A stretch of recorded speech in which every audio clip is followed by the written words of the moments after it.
1% लोग अगर विधानसभा के बाहर घेर कर खड़े हो जाएंगे और पानी तो छोड़िए अपना पसीना अगर टपका देंगे तो विधानसभा में बाढ़ आ जाएगा।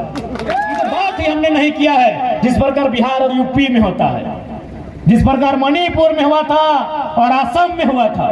अब हम ये बताना चाहेंगे कि भाई 1932 लीगल है कि नहीं। बार बार संवैधानिक कानूनी दांवपेच सामने आता है कि ये संवैधानिक है कि नहीं।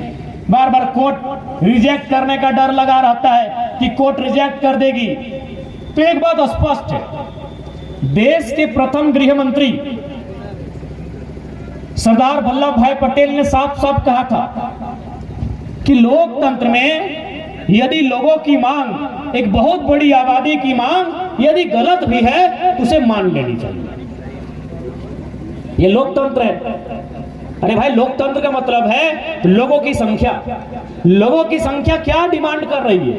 आज मीडिया के माध्यम से हो या फिर अन्य स्रोतों के माध्यम से हो या फिर कानून के जानकारी जो व्यक्ति है उनके माध्यम से आपको यह बताया जाता है कि 1932 का जो खतियान है इसे माननीय उच्च न्यायालय ने 27 नवंबर 2002 के आसपास रिजेक्ट किया था। एक बात स्पष्ट जानिए, रिजेक्ट करने वाला कौन है? ना माननीय हाईकोर्ट। हाईकोर्ट से ऊपर होता है सुप्रीम कोर्ट। आपने सुना होगा जल्लीकट्टू। जल्लीकट्टू में जिस प्रकार हम लोग कुछ क्षेत्रों में मुर्गा लड़ाते हैं, शायद आप लोग यहाँ है कि नहीं जानकारी होगा, ठीक उसी प्रकार जल्लीकट्टू में शायद बुल माने जो सांड लोग हैं उसका एक प्रतियोगिता होता है। तो माननीय सर्वोच्च न्यायालय ने कहा कि इस प्रतियोगिता को रद्द किया जाए। इसलिए रद्द किया जाए कि इससे जानवरों को क्षति हो रही है। जल्लीकट्टू में ये जो प्रतियोगिता थी माननीय सुप्रीम कोर्ट ने रद्द करने का आदेश दिया, लेकिन उसके महज कुछ घंटों में इतना उबाल आया, इतना बवाल हुआ कि तमिलनाडु के लोग सड़कों पर आए और एक लाइन कहा कि जब सुप्रीम कोर्ट का जन्म नहीं हुआ था उससे हजारों साल पहले से हमारी ये प्रथा है। सुप्रीम कोर्ट को बैक होना पड़ा। सुप्रीम कोर्ट को इसी देश में हमने देखा है, सुप्रीम कोर्ट को बैक होना पड़ा। तो अब तो हाई कोर्ट की बात कर रहे हैं। यहां तो हाई कोर्ट की बात हो रही है। जिस दिन झारखंड के 1% लोग, यानी आज मोटा मोटी 3.25 करोड़ की जनसंख्या है, उसका अगर 1% निकाले तो लगभग 3.25 लाख। जिस दिन 1% लोग कभी विधानसभा के बाहर 1% लोग अगर विधानसभा के बाहर घेर कर खड़े हो जाएंगे और पानी तो छोड़िए अपना पसीना अगर टपका देंगे तो विधानसभा में बाढ़ आ जाएगा। अरे बम बारूद की तो बात ही हमने नहीं किया है जिस प्रकार बिहार और यूपी में होता है, जिस प्रकार मणिपुर में हुआ था और असम में हुआ था। अगर यहाँ के लोग चुटकी बजा देंगे तो विधानसभा के कोई ईंट हिल जाएगा। लेकिन चूंकि यहाँ के लोगों में जागरूकता नहीं है, सब इंटरेस्ट नहीं लेते हैं, आज इसीलिए हमारे बीच ये कानून बनता है और गिरिडीह में, गोड्डा में 48 को मास्टर बाहर का बन जाता है।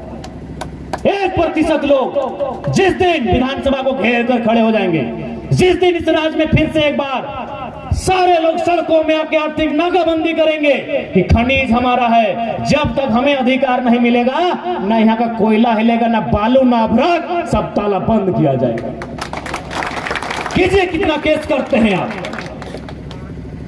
जिस दिन ये उबाल यहाँ के एक नौजवान, एक छात्र, एक अभिभावक में आएगा, रांची से लेकर दिल्ली डोले। 1% हम बात कर रहे हैं। हमारा जो जनसंख्या है उसका अगर 1% लोग इंटरेस्ट ले ले तो राज्य की दिशा और दशा एक दिन में तय हो सकती है।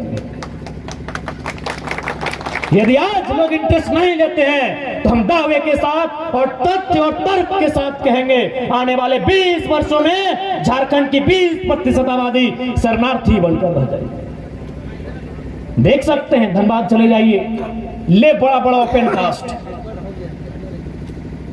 किसी एक को डैम को उठाइए, पंचायत डैम, मैथन डैम, टेनो घाट का डैम, चांडिल का डैम बनने में 116 गांव डूबा है।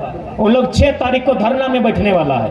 चांडिल डैम आज से 50 साल पहले बना है, आज तक अधिकार नहीं मिला है। तो इसलिए झारखंड है, आप इस गुमान में कतई मत रहिए कि हम तो बरगद के पेड़ के नीचे मेरा गांव है, सुंदर सुंदर आम है, सुंदर सुंदर पीपल का पेड़ है, छोटा छोटा नदी नाला है। इस गुमान में कभी मत रहिए, क्योंकि जो गांव आज डूबे हैं, एक एक झटके में, एक एक कानून में 150 गांव डूबा है। हमको लगता है गांडे प्रखंड में मिलाकर 150 गांव होगा, मिलाकर 150 गांव होगा। चांडिल डैम एक योजना में 116 गांव डूब गया, 116 गांव। बोकारो बीएसएल सुने होंगे, आपके रेशन वगैरह कोई जॉब करते होंगे, 84 गांव विस्थापित हुआ है एक कानून में। सिंदरी में भी लगभग 50 गांव, जो एशिया की सबसे बड़ी खाद्य कारखाना में गिनी जाती है, 50 गांव विस्थापित हुए हैं। माइथेन और पंचायत का तो रिकॉर्ड हम लोग के पास अभी नहीं है। अभी सरायकेला में कुचू डैम बनने का तैयारी है, वहां 126 गांव विस्थापित होंगे, 126 गांव। तो इसीलिए आज झारखंड के लोगों के नसीब में ही लड़ना है। आज अगर लड़ लेते हैं तो आने वाली पीढ़ी कम से कम अमान चैन के साथ, खुशहाली के साथ अपना जीवन यापन करेगी। और अगर आज लड़ने में चूक होती है, आज यदि बोलते कि नहीं हमको लड़ने में इंटरेस्ट नहीं है, न जाने कौन सा फरमान बनेगा, क्योंकि आप भी बड़ाकर नदी के किनारे हैं, क्या पता कोई नया डैम आ जाए।